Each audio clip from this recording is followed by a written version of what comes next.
beautiful sunshine, but the fog is rolling in slowly. That's beautiful too.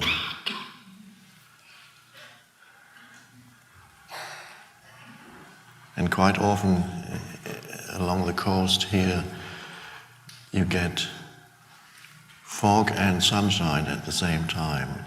So as the fog reaches the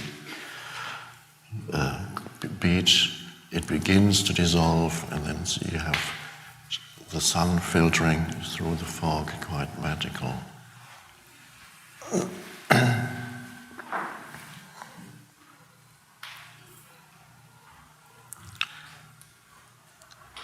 So here we are.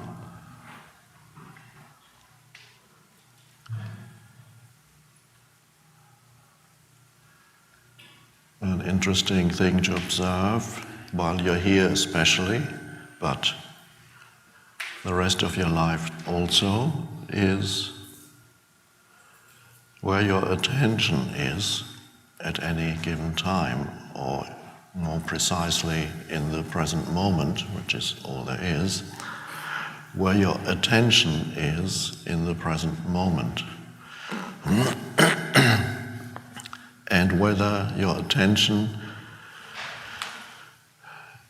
is determined by all kinds of factors, or whether you have some influence over where your attention goes. Now, you've all noticed and experienced when you're walking in the street or you're sitting somewhere and suddenly there's some noise behind you, or somebody shouts something, or you're in a restaurant sitting and somewhere behind you somebody drops a plate. And usually most people would go immediately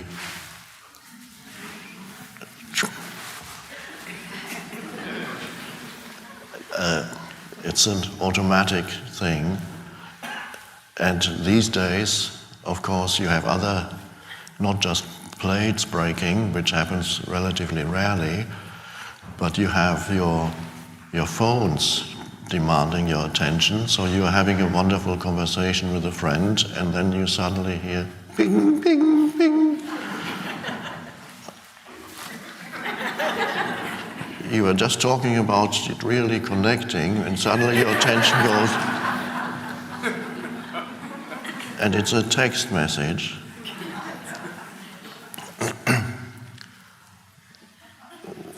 Or some other sound, which means it's an email. And that demands your attention, and people don't realize that they obey immediately that little device. It's like a plate breaking, except this happens all the time, or people shouting behind you. So your attention is being pulled out continuously. When I first got my iPhone 2 years ago, then I got my first text messages, which was quite miraculous. And then often I didn't reply until the next day or 2 days later. And then I was told, this is not according to text message etiquette.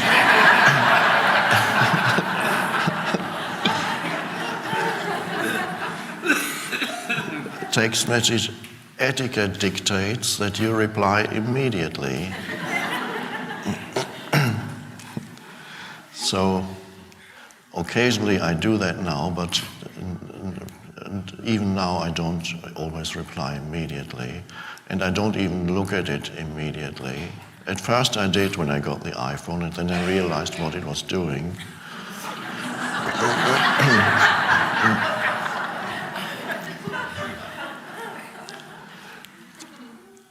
And then, apart from all these external things, and of course the electronic devices, they increase the demands that the external world makes upon your attention before you had all these electronic devices, yes, it's even then the world would make demands continuously on your attention, but not as frequent as with all these devices. And so people don't realize they lose their freedom of choice. And something even more all-pervasive that was already there before the electronic devices came is that certain thoughts in your mind also demanding your complete attention. A little thought comes in about something that you can't do anything about now, but you have to think about it now. And the thought says, give me your attention. So what I'm talking about here is you begin to identify with every thought that arises. It has a pulling power, it pulls you in, and it's an energy formation. A thought is an energy form. Everything is not physical energy. It's probably halfway between physical and non-physical. And the greatest scientists, no matter what they tell you, their ego may not allow them to admit it, but if they're really honest and their ego is not huge, they will admit to you they have examined the brain for a long time, but they don't know what a thought is. You've looked at brain chemistry and examined it, but what is a thought? They still don't know. And so we don't need to know on that level here. You just experience what a thought is and how it pulls your attention in, and you follow it up. You follow it where it wants to take you, and it leads to another associated thought and another. And before you know it, you are dragged along by another mind stream out of the present moment into some conceptual reality, because that's what thought is. So you're drawn away into some conceptual reality, which includes a conceptual sense of self, a me, an image of me, a narrative of me.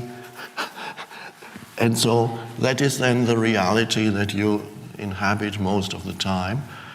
And so whether your attention is pulled by some external thing or an electronic gadget or your thoughts, it goes to all kinds of places in your head and outside and ding and what.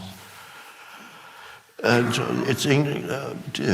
you actually can choose to direct your attention to something rather than being at the mercy of all kinds of factors that determine where your attention is going to go. So you can choose when you hear the ping of a text message or the bong of an email, you can choose to not give it your attention, but just remain still for 3 seconds. And then you have a choice. You can give it your attention or not give it your attention. At least now you have a choice. The same thing with when there's shouting behind you and obviously doesn't concern you. Why automatically go? If you're really present, then you can hear the noise and you don't go there. It's not necessary. It's just somebody dropped a plate or whatever. In a restaurant happens all the time. So you can choose to direct your attention. For example, right now, you can choose to direct your attention. Of course, at the moment it's in visual perception and auditory perception. In addition, you can choose to direct your attention into your right hand, which does not diminish your ability to listen and to see what's going on here. So you can have your attention in your right hand and feel the energy as I can feel it right now. Can feel the energy in my right hand or the aliveness, which does not diminish my ability to speak or to see you. I can feel the left hand also. So you can direct attention into your feet. You can direct attention to some object in this room, any sensory perception. You can choose to think a particular thought and then let go of the thought. What am I going to have for dinner? What are they going to serve for dinner tonight? Thought arises. I'm feeling a little bit peckish. And then you can choose to let go of that thought and not to follow it, and return your attention to visual and auditory perception. And so you have a choice when you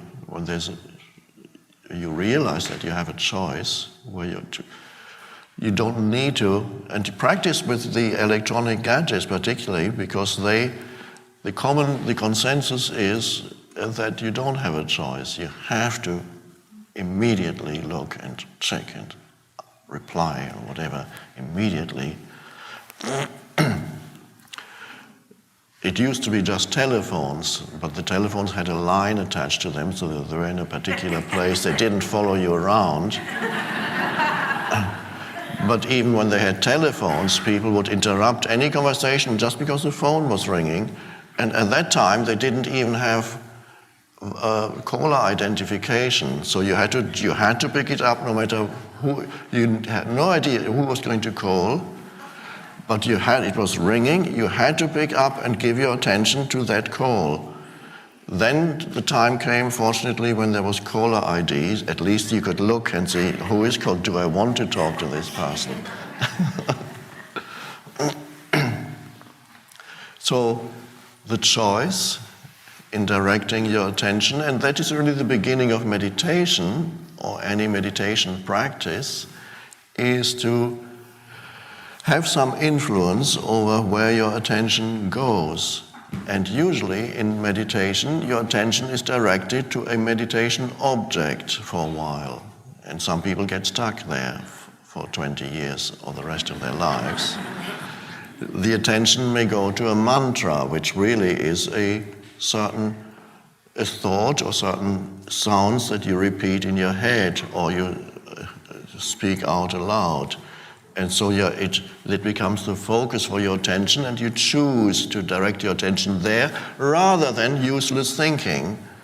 Your attention becomes focused. Or you can have an external object of your attention, a candle flame, a flower, whatever it is, and you keep your attention there for a few minutes, 10 minutes, 15 minutes.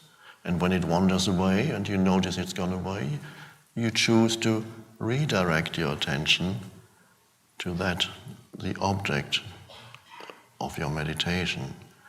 So it's a practice. It's like a physical exercise. The muscle of choice is strengthened by realizing you can practice, you have a choice. And then you discover you do not have to follow every thought where it wants to take you. You can drop a thought.